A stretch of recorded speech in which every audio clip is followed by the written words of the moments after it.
Born Primitive Outdoor is proud to partner with Montana Knife Company, Marsupial Gear, Evolution Outdoors, Sheep Feet, and Capture Gear. Thanks for tuning in, and thanks to our sponsors.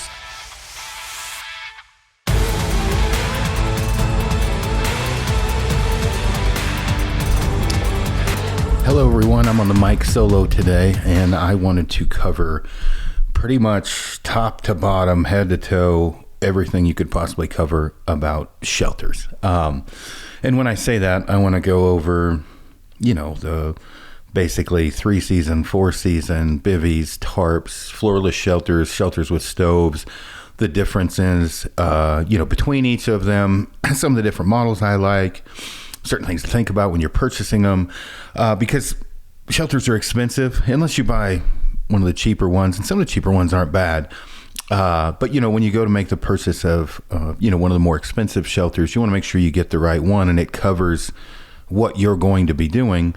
And you don't want to spend the money on something that you'll never be using its full capability. Something like maybe a Hilleberg, which in my opinion is one of the best shelters made, a little heavy and a little bit maybe overboard, or some of the models for what you may need. So first off, when you look at a 3 and a 4 season shelter, the difference between a 3 and a 4 season, there's a few differences. One is the outer shell is going to go basically on a 4 season all the way to the ground, where a 3 season, it's going to be 3 to 5 inches or whatever off of the ground. So that outer shell is going to go to the ground. The next thing on a 3 season, most of the interior is going to be mesh on a 3 season, where on a 4 season, there may be a little mesh, but it's going to be a different type of fabric.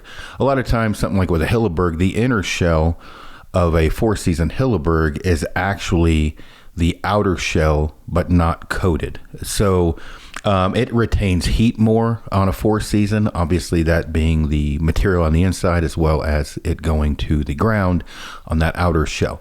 Also, the poles are going to be more durable on a 4 season shelter. And like when you look at something like a Hilleberg, they have different like yellow, red label, black label.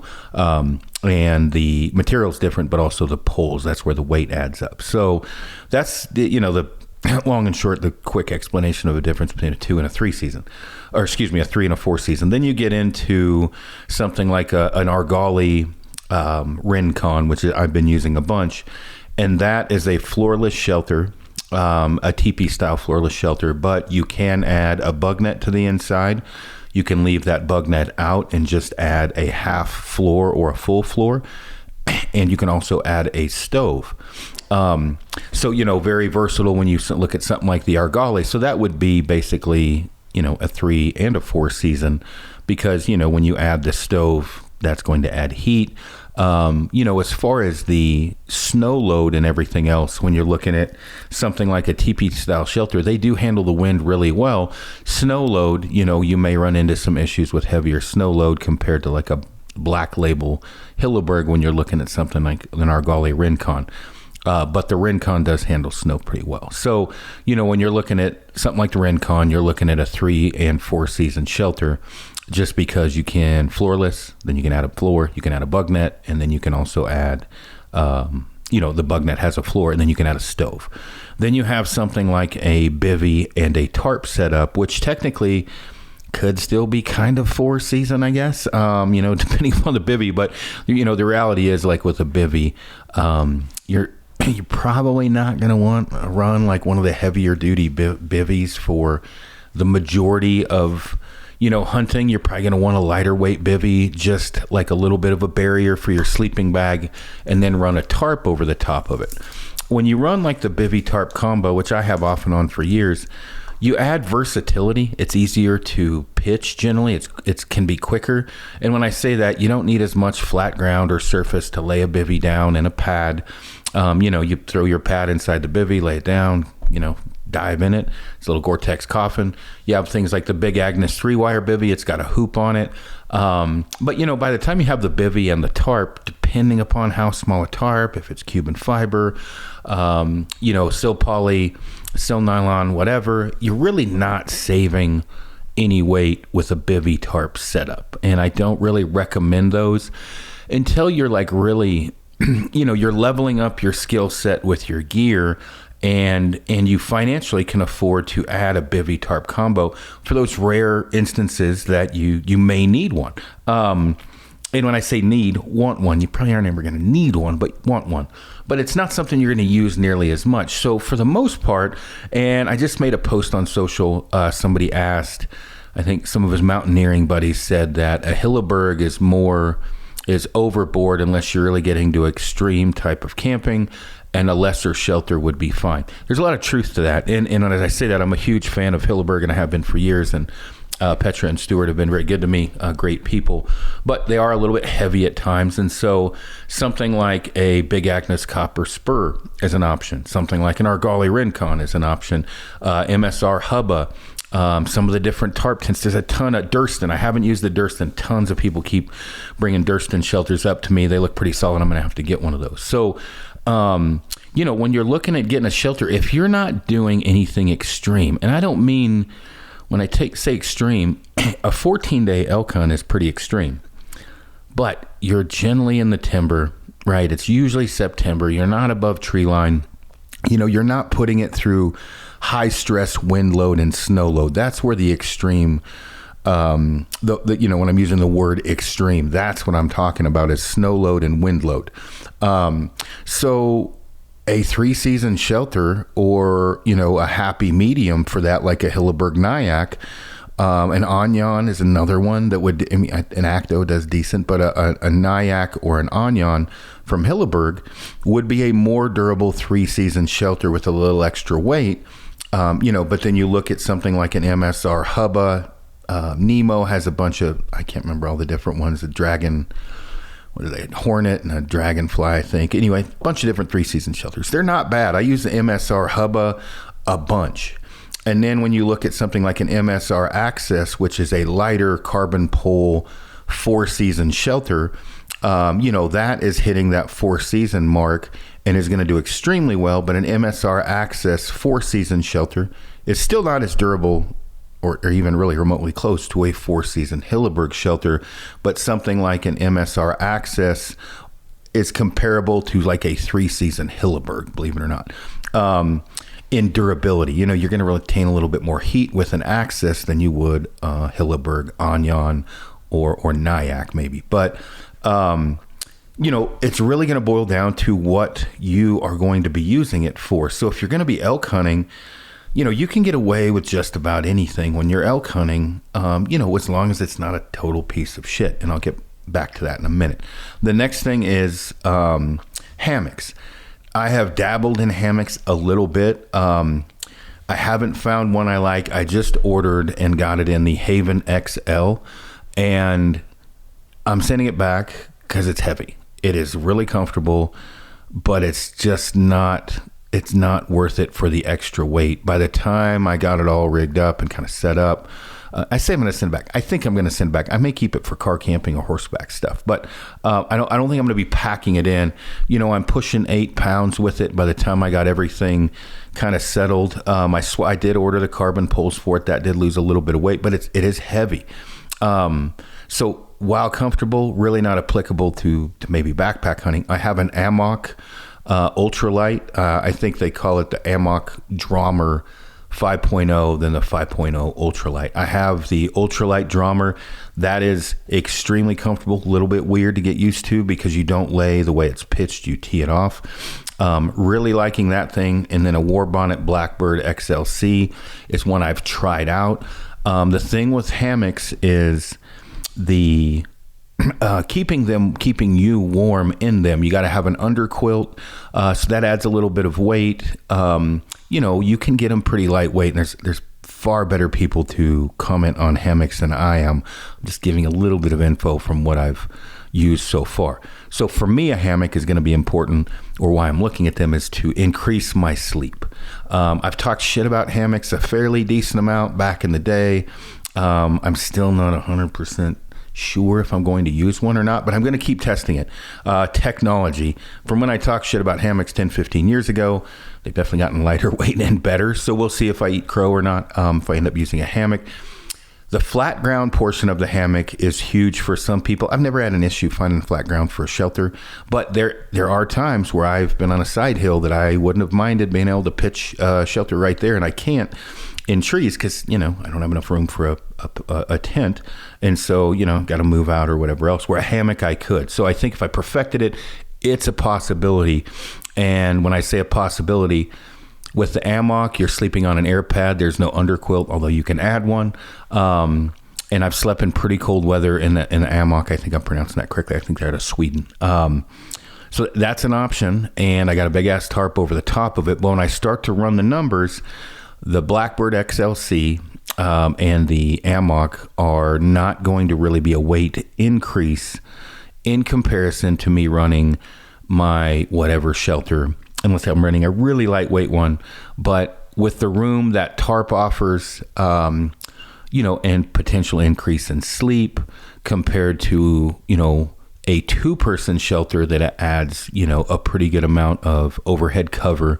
You look at a 1-person, yes, I'm sleeping in a 1-person shelter in a hammock.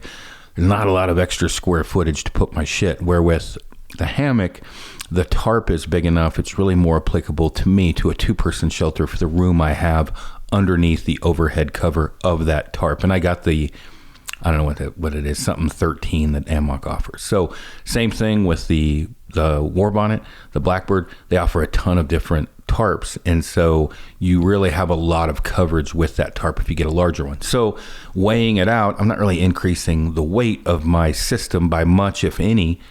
So I'm looking at, again, sleep. Sleep is important to me. I don't sleep that much. Will I sleep more? We'll find out the more I test it. Maybe I'll use it for the entire elk season. Who knows? So looking at what shelter to buy. So as I talked before, I'm kind of rambling on here. When you're looking at getting a shelter for just elk season through September, you can get just about anything. So figure out how big you are. If you're a big fucker or big person, then, you're probably, there's some shelters aren't going to work as well for you as others. But for a 3-season shelter for a moderately large person, something like an MSR Hubba or Hubba Hubba is an amazing option. Very lightweight, but it's 3-season. When you get into where you're getting maybe pushing into October, November, you need a 4-season shelter. The MSR Access 1 or 2-person is a great option. The Tarp Tent Scarp 1 or 2 is another great, option. The Hilleberg, the Acto is a great one. And the Nalo, the Anyan, the Nyack, those are all really good shelters. I haven't used the Rogan that much, but again, when you're getting into the Nalo type of or solo type shelters from Hilleberg, you're really pushing that 6-7 plus pound weight range and looking to use that for extreme conditions. So like in a caribou hunt in northern BC in October, you better get a Hilleberg is going to be the option that you want. So then adding to that, if, again, 3-season elk, September elk, 3-season shelter, Nemos, there's a ton of different shelters out there. That Durston is one I would look at really hard. I need to call them today. And there's a bunch of other shelters. The other thing to, look at when you look at something like the Argali, if you need a one do-all shelter, budget wise, that Argali Rincon or something like that, depending upon if you want a 1 or 2 or 3-piece. The Rincon's a 2-person. It's a 1 for me. You can fit 2 people in there, but it's a 1 because I may add the stove. Now you will get condensation with any floorless shelter.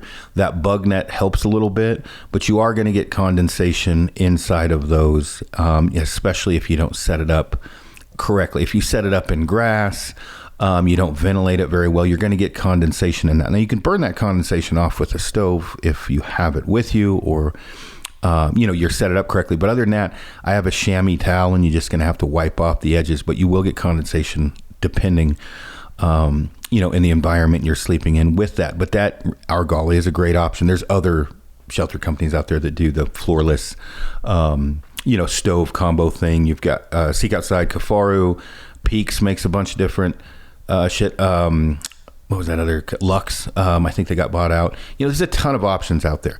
So right now, if you're like, well, Aaron, I hunt from August until October, November, no problem. You are going to want to look at something that Argali with a stove or an MSR Access, a Scarp 1 or 2. Stone Glacier makes some good 4-season shelters. Any of those Hillebergs that I had mentioned. But again, now you're looking at, okay, robbing Peter to pay Paul. Do I want to go on the lighter weight side of a 4-season and risk it into the later months? Or do I go heavier and suffer in the earlier months that you don't need? So if you're like, I hardly ever hunt in November, it's usually in a wall tent, err to the side of lighter weight a little bit, just because it does get old carrying that shit around. Now, other little gear hacks and things like that, there are ways to lighten the load a little bit. I don't ever use a ground cloth for my shelters. I probably should. Occasionally I'll throw a piece of Tyvek down. But if you want the shelter to last longer, certainly, you can use a ground cloth to put the floor over the top of. You can also, again, just get a piece of Tyvek. It's cheaper. It doesn't lock in quite as well, but it's cheaper and more versatile. And generally is going to be lighter weight if you run a piece of Tyvek under your whatever shelter you have to make the floor last longer. So you can use Tyvek, and then you can use that same piece of Tyvek to put deboned meat on. You can generally, on some shelters, you can swap out tent stakes, possibly. Generally, I'm going heavier when I do that because I get a better stake. You can shorten guy lines, you can add guy lines, you can do a lot of different things to kind of tweak it out. But I would say most people have no idea how to set a shelter up correctly. So part of getting the most out of your 3 or 4 season shelter is also potentially getting a plexiotomy, which is a glass belly button, so you can set your shelter up with your head up your ass if you don't know what you're doing. I'm totally kidding, but I am serious.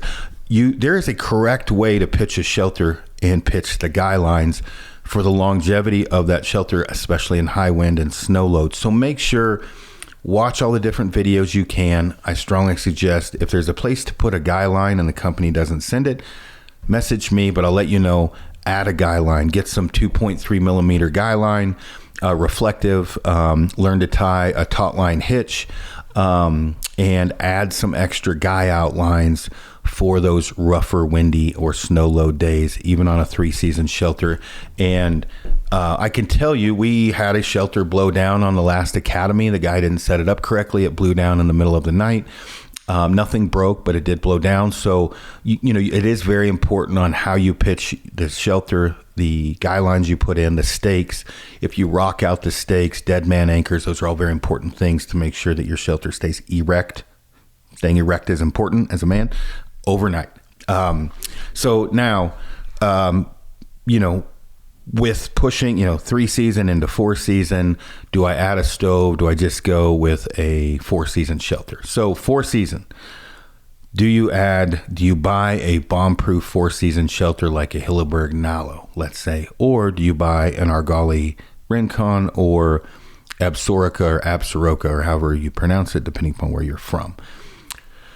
If you're above tree line and there's not that many trees, or you're potentially going to be going above tree line quite often, then that pretty much says get the Hilleberg MSR Axis Scarp 1 or 2 from Tarp Hint. One of those, because you can't burn wood. If you're not going above tree line, you're doing a lot of later rifle season hunts in the snow, I strongly suggest add that stove and get a shelter with a stove.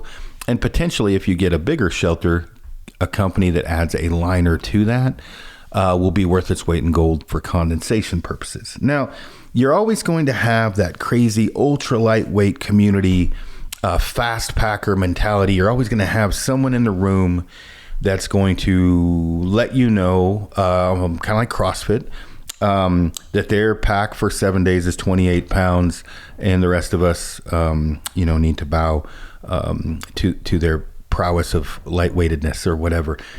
Those guys are extreme. They're very capable and very good at what they do, but I would really err to the side of caution of a happy medium rather than going crazy ultralight. There's nothing wrong with going lightweight. Just go as lightweight as you can without risking the biscuit, right? You don't want to come off the mountain early. You don't want to freeze. So while you can get away with some crazy Cuban fiber, tiny little tarp or whatever, I wouldn't suggest that for longer trips. You would want to use that maybe for shorter trips where you're not risking as much.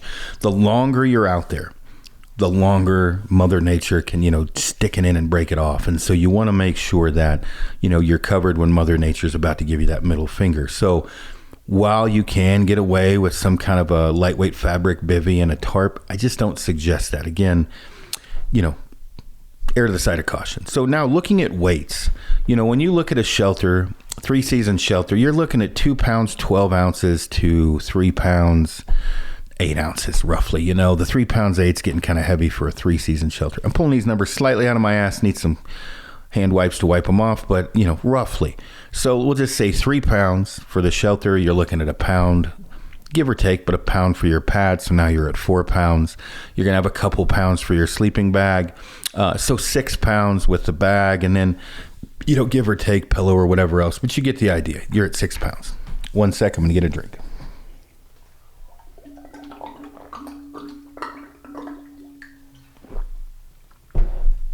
That's some high quality H2O. So, like I said, shelter 3 pounds, pound, adding a pound for the pad. That could be more than that. So then you're at 4 pounds, couple pounds for the sleeping bag. So you're at 6 pounds. That's a fairly decent, you can go a little below that. You can definitely go above that. Decent 3-season setup. That's a 20-degree bag. When I bring up bags, I have to hand it to Brad over at Argali.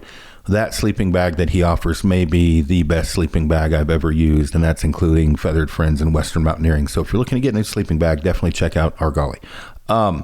So going into a 4-season shelter, for example, a 4-season shelter for a one-man can weigh 5 to 6 pounds with nothing else, pad and everything else, and then you add a pad. A 4-season pad's going to be a little bit heavier, so you're bumping up into that 22 to 24 ounce range for the pad. And so, again, weighing all those things out, because the pad is very important on the R value as far as, dipping into really cold weather. So certain things to think about. So when you go to a 4-season shelter, you're looking now more at 4 pounds or more. And then your pad is looking more of 1.5 pounds. So now you're at 5.5 pounds instead of 4. And then your sleeping bag potentially as well is going to bump from 2 pounds, maybe to 2 pounds, 12 ounces. So, you went basically now at 7 pounds or more for a 4-season shelter. Then you look at something like the Argali with the stove, you're still sub 7 pounds with everything with the Argali. That stove, outer shell and everything else. And you don't really need a bug net if you're running a stove and a floorless shelter. So you're pretty dang lightweight with like an Argali titanium stove and Rincon for one person in that 4-season, rougher elements. And you can dry your shit off and stay warm. Things to think about, right? So when you're picking apart these, if you have the money and you're like, what, I'm going to drop some serious coin and I'm going to get 3 shelters that are going to cover everything. To me, if you're going to get 3 shelters, one of them is going to be a fully set up type of stove floorless teepee system. If you hunt with a buddy a lot, I'll say like that Absaroka or something from Argali with the wood stove. Then you're going to want to get, I would say, a lighter weight if you're doing a bunch of extreme hunts and crazy shit, a 4-season 1 or 2 person kind of a lighter weight, moderate weight shelter, depending upon how extreme of stuff you do. So meaning an MSR Axis, a Tarp Tent Scarp, a Hilleberg Nyack Acto, something like that. And then you're going to want to do some kind of very extremely lightweight shelter. And that could be, I say lightweight, that could be an MSR Hubba, but you might want to run some kind of a Cuban fiber. Cuban fiber is loud. Some type of a tarp. I don't like Cuban fiber because it's loud as fuck, but some type of a flat tarp with a lightweight bivy. And that should get you done for just about anything. Money, though, is where, it really comes into play. And I'll have guys, message me, you can get a $300 3-season shelter that's going to do pretty dang good. And even less than that, it's just a matter of how extreme of conditions you put it in. And you'll have people say, I've hunted with a $200 picket for the last 15 years. And they're not lying. They just probably haven't put it through snow load or high wind load. And that's, why it's still going strong. So, just certain things to think about. After that, with covering all of this, people do ask me like, hey, what's my run and gun shelter?